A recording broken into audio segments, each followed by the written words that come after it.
Welcome back. Sorry for the delay in videos, but I did upload 2 videos last week after the Australian Grand Prix, and YouTube, it's still processing as far as YouTube is concerned, and I don't understand what that's all about. In any case, welcome back.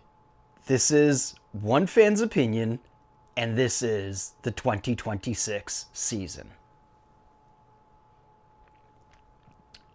Let's get started.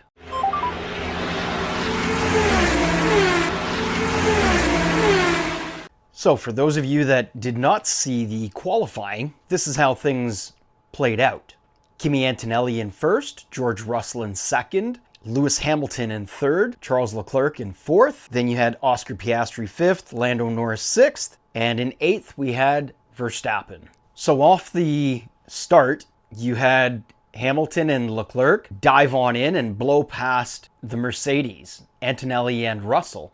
And I'm assuming that that's due to the fact of the Mercedes engine technology. When the engine isn't warm, everything is constricted. Piston rods are constricted. And as the engine heats up, everything expands, giving them the advantage that everyone is saying is cheating. What do you think? Do you consider that cheating? Let us know down below. Into the first corner, you basically had Hamilton and Leclerc, and then you had Antonelli and Russell right back in there. As time went on, Ferrari would change places, and then Antonelli caught up, and well, his engine was warm, so he was gone. Russell had a little bit of trouble with the midfield. I don't know if I guess the midfield you'd call it. And he had to fight his way through.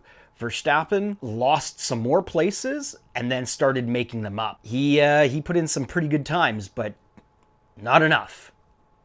As the race continued, the Mercedes would get ahead of Ferrari, and Ferraris would continue changing. So this power boost thing, or as the racers are calling it, Mario Kart driving. For me, as a viewer, it is exciting seeing the places being changed around, but I feel as though it's not real racing. It is like a video game. I mean, you've got this power boost. I mean, the announcers were even saying that this is like Mario Kart. You've got your power boost on that straight, and then you've got nothing for defending. And then the next guy does it, and they just keep going back and forth because power. It's not so much raw mechanical racing and talent as it is the power boost. And yes, you do have talent 100%, but I'm feeling as though it's just not as intense for the drivers. At one point, Leclerc called in and he said, this race is fun, because he was continually trading places with Hamilton. But yeah. In lap 1, you had Hadjar and Behrman fourth at it. Oh man, one came around the corner and the tail just lost it. And Behrman had to take evasive actions. It was split-second decision making, and he made a good call to go around, or to go to the left to get around the spinning car. Lap 11, all 4 of the big boys came in. So that's Antonelli, that's Russell, Hamilton, Leclerc. And both teams double stacked. So it was quick turnaround to get them in and get them the hell out. So as I was saying earlier, there was a lot of position jostling. By lap 25, you had Antonelli, and he was significantly ahead of everyone else.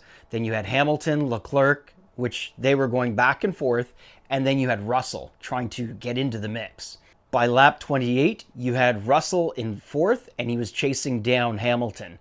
He gets around Hamilton, and then he sets his sights on Leclerc, which in lap 29, he takes him. So that was Mercedes 1-2, Ferrari 3-4. Verstappen was in sixth. I didn't mention McLaren. McLaren had technical issues. They didn't even start the race. Lap 33, Ocon and Carla Pinto going around a corner and just too close.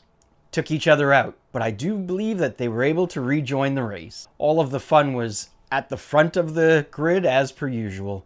Those 4 cars, those 2 teams battling it out. I wonder if McLaren didn't have those issues, how that would have played out between the 3 teams, 6 drivers. By lap 40, you had Antonelli way ahead, some 16 seconds ahead of Russell, who was a little bit ahead of Leclerc, and Hamilton takes Leclerc. The two of them, back and forth, but I mean, at the end of the day, there's only so much you can do. And I believe that was the lap that Leclerc called in to his engineers or to the team and said, this is actually kind of fun, the back and forth, but it's not real racing. So this is where things got funny. Lap 46. Verstappen started slowing down. He lost 6th place and ended up in 7th. He called and said that he had a puncture, and that was the right rear tire.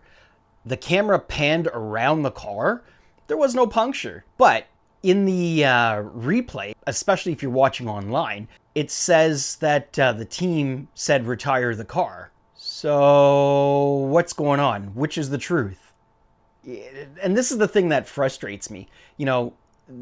Something is said live, and then in the replay, they doctor it. But I also recall someone saying that Max could win in any car. Anyhow, let's see if YouTube pulls this photo.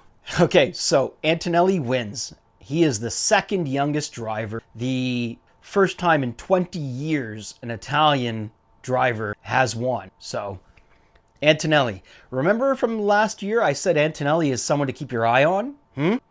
Well, that was one fan's opinion, giving you an update on what happened during the race.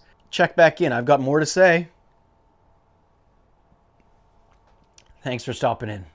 This is one fan's opinion.